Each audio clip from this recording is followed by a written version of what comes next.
ಗೃಹ ಸಚಿವರಾದಂತಹ ಪ್ರಿಯಾಂಕಾ ಖಾರ್ಗೆ ಅವರು ಇತ್ತೀಚಿನ ದಿನದಲ್ಲಿ ಆರ್ಎಸ್ಎಸ್ ನ ಸಂಘಟನೆಯ ಶಕ್ತಿಯನ್ನ ಕಡಿಮೆ ಮಾಡಬೇಕು, ರಾಜ್ಯದಲ್ಲಿ ಆರ್ಎಸ್ಎಸ್ ಕಾರ್ಯಕ್ರಮಗಳು ಚಟುವಟಿಕೆಗಳು ನಡಿಬಾರದು ಅಂತಕ್ಕಂಥ ಮನಸ್ಥಿತಿ ಹೊಂದಿದ ಪ್ರಿಯಾಂಕಾ ಖಾರ್ಗೆ ಅವರು ಮಂತ್ರಿ ಮಂಡಲದಲ್ಲಿ ಸಾರ್ವಜನಿಕ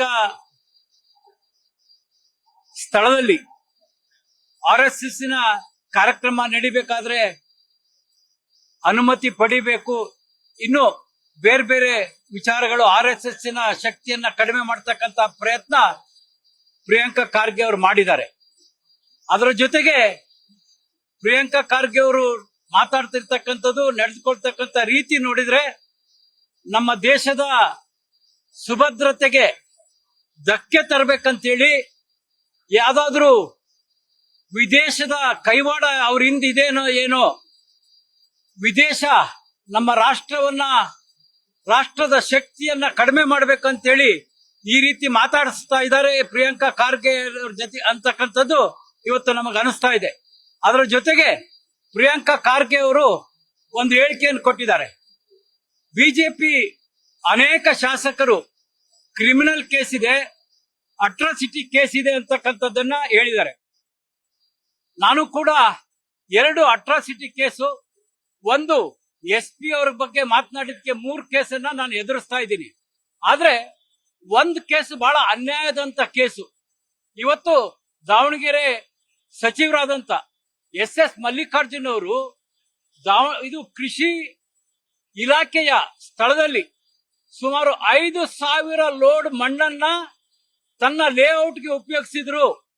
ಇದನ್ನ ಆ ಗ್ರಾಮಸ್ಥರು ನನಗೆ ತಿಳಿಸಿದ ತಕ್ಷಣ ನಾನು ಹೋಗಿ ಅವರ ಲಾರಿಗಳನ್ನ ಹಿಡಿದು ಪೊಲೀಸರು ಕೃಷಿ ಅಧಿಕಾರಿಗಳನ್ನ ಕರೆದುಕೊಂಡು ಹೋಗಿ ಆ ಲಾರಿಗಳ ಸಮೇತ ಸಾಕ್ಷಿ ಸಮೇತ ಹಿಡಿದ್ರು ಕೂಡ ಮಲ್ಲಿಕಾರ್ಜುನ್ ಅವ್ರ ಮೇಲೆ ಕೇಸ್ ಆಗ್ಲಿಲ್ಲ. ನ್ಯಾಯಕ್ಕೆ ಹೋಗಿ ಹೋರಾಟ ಮಾಡಿದಂತ ನನ್ನ ಮೇಲೆ ಅಟ್ರಾಸಿಟಿ ಕೇಸನ್ನ ಹಾಕ್ಸಿರ್ತಕ್ಕಂಥದ್ದು.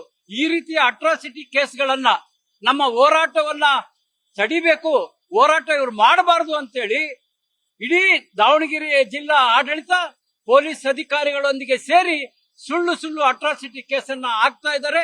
ಇವತ್ತು ಪ್ರಿಯಾಂಕಾ ಖಾರ್ಗೆ ಅವರೇ, ಕಳ್ಳತನ ಮಾಡಿದಂತ ನಿಮ್ಮ ಸಚಿವರ ಮೇಲೆ ಕೇಸ್ ಹಾಕಿ, ನಾನು ಸಾಕ್ಷಿ ಕೊಟ್ಟಿದ್ದೀನಿ, ಸಚಿವರ ಮೇಲೆ ಕೇಸ್ ಹಾಕಿ. ಆದ್ರೆ ನ್ಯಾಯ ಕೇಳ್ತಕ್ಕಂತ ಕಳ್ಳತನವನ್ನ ಹಿಡಿದಂತವ್ರ ಮೇಲೆ ನೀವು ಅಟ್ರಾಸಿಟಿ ಕೇಸ್ ಹಾಕ್ತಿರಲ್ಲ.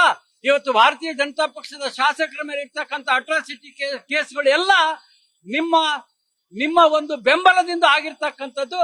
ನೀವು ಗೃಹ ಸಚಿವರಾಗಿ ನ್ಯಾಯವನ್ನ ಕೊಡಿ, ಬರೀ ನಿಮ್ಮ ತಲೆಯಲ್ಲಿ ತುಂಬಿರ್ತಕ್ಕಂಥ RSS ಅನ್ನ ಹಂಗ್ ಮಾಡ್ಬೇಕು ಹಿಂಗ್ ಮಾಡ್ಬೇಕು, ಬಿಜೆಪಿ ಶಾಸಕರ ಮೇಲೆ ಅಟ್ರಾಸಿಟಿ ಕೇಸ್ ಹಾಕಿಸ್ಬೇಕು ಅಂತ ಏನ್ ನಿಮ್ ಮನಸ್ಥಿತಿ ಇದೆ ಅದು ಕೊನೆಗೊಳಿಸ್ರಿ. ನಿಮಗೆ ಒಳ್ಳೇದಾಗಲ್ಲ. ತಾವು ಯುವಕರಿದ್ದೀರಿ, ಇನ್ನು ಅನೇಕ ಪದವಿಗಳನ್ನ ಪಡೆಯೋರಿದ್ದೀರಿ. ಈ ರೀತಿ ದುರಾಲೋಚನೆ ಕೆಟ್ಟ ಆಲೋಚನೆಯನ್ನ ಮಾಡಬೇಡಿ ಅಂತೇಳಿ ಸಂದರ್ಭದಲ್ಲಿ ತಿಳಿಸ್ತೀನಿ. ಧನ್ಯವಾದ. ನ್ಯೂಸ್ ಫಸ್ಟ್, ನಿರ್ಭೀತಿಯಿಂದ ನಿಮ್ಮ ಪರವಾಗಿ.